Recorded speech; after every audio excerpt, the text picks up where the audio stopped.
So, Mario. Hier ist dein Mikro. Check mal, ob was rauskommt. Ja, genau. Sag, wenn du es ein bisschen lauter oder bassiger brauchst, sag das vorher lieber. Das muss ein bisschen lauter sein. Bisschen lauter bitte, Daniel. Die Nummer 3. Die Nummer 3, ein bisschen lauter. Ganz kurz nochmal Soundcheck.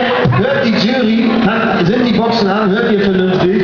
Weil wir hatten schon gerne mal, dass wir nichts gehört haben als Jury. Das geht natürlich nicht, deswegen checken wir das nochmal ganz kurz. Hier vorne kommt was an. Mario, hörst du nicht vernünftig?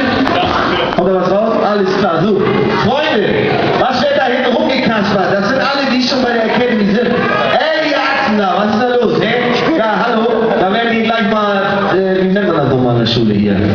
Kabel verteilen. Nee, wenn man so jemand sagen will, ey, so geht das nicht, wie heißt das nochmal?